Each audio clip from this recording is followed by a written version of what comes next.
news, it's in movies, it's probably in your pocket right now. But what in the world is it, really? Let's dive in and demystify this thing.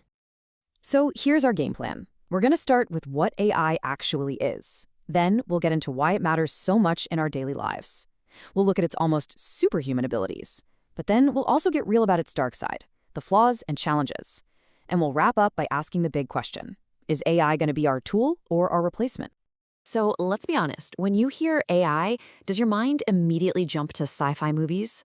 Robots taking over the world, super smart computers with a mind of their own. It's a pretty common picture, right? But is that all it is? Just some far-off, fictional idea? No way. Not even close. The truth is, AI isn't some distant future concept anymore. It's here, right now, and it's become a huge force in our digital world, shaping things in ways you probably don't even notice. Okay, so first things first, let's cut through all the hype and get down to basics. When we're talking about artificial intelligence, what are we actually talking about? So at its heart, AI is all about building smart systems. But the real magic is in that last part, learning from data over time. Think of it like this. A normal computer program is like a cook who just follows a recipe, step by step, no questions asked. AI, on the other hand, is like a master chef. It tastes the dish, figures out what works, what doesn't, and actually learns to make it better next time. It adapts. Now, it's super important to know that what we mostly have today is what's called narrow AI.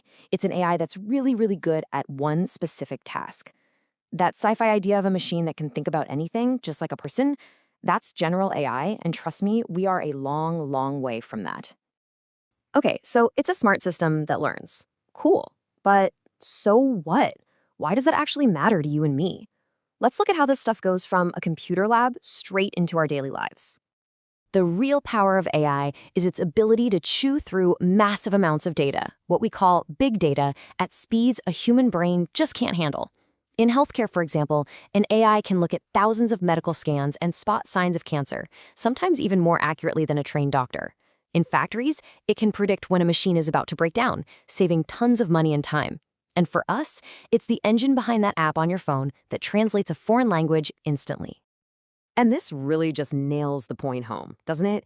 AI isn't some abstract thing. If you've ever asked Siri for the weather or told Alexa to play your favorite song, boom, you've used a really sophisticated AI. It's the voice assistant we're already talking to every single day. So we know what it is, and we know it's everywhere. But what's the secret sauce? What makes AI so incredibly good at what it does? Let's explore some of its truly superhuman features. This chart breaks it down perfectly. First, accuracy. An AI doesn't get tired, it doesn't get distracted. That cuts down on human error in a huge way. It can also just keep going, 24/7, no coffee breaks, no vacations. Then there's the speed, which is just mind-blowing. It can process information and make a decision in the blink of an eye. And maybe most importantly, AI can do the dangerous stuff, like defusing a bomb or exploring a distant planet, so humans don't have to. All right, but let's not get carried away. For all the amazing things it can do, AI is not a magic wand. It's got some pretty significant dark sides, and it is absolutely crucial that we talk about the risks and the challenges we're facing. It's really all about balancing progress with being careful. Job loss from automation? That's a very real threat, especially in areas like driving and data entry. Then there's a huge problem called algorithmic bias. You see, if you train an AI on biased data from our flawed world, guess what? You get a biased AI. It's the ultimate garbage in, garbage out scenario. Plus, this stuff is incredibly expensive to build and run. And then you have the really scary security risks, especially with something called deepfakes. That's AI-generated video and audio that's so convincing, it can be used to make it look like someone said or did something they never did. A huge potential for misinformation. And all of this brings us to the biggest question of all. What's next? As we keep building these incredible machines, are we building a helpful tool or are we building our own replacement? This is all about how we decide to work with machines from here on out. The vision that most experts are pushing for is this. AI is not the enemy, it's a tool. A ridiculously powerful tool for sure, but still a tool, one that we created to help us achieve our goals. So the real goal The future we should be aiming for is something called augmented intelligence. See, this isn't about humans versus machines. It's about humans plus machines. It's about combining our creativity, our intuition, our sense of right and wrong with the insane analytical power and speed of AI.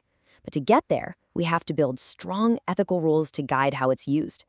So we'll leave you with this final, really critical thought. This technology is moving at lightning speed. Its potential is massive, but the path it takes, that's on us. So the question we all need to be asking ourselves is this: how do we build the right guardrails? How do we make the right choices to make sure this powerful new tool ends up serving all of humanity instead of just replacing it? Definitely something to think about. Thanks for joining me.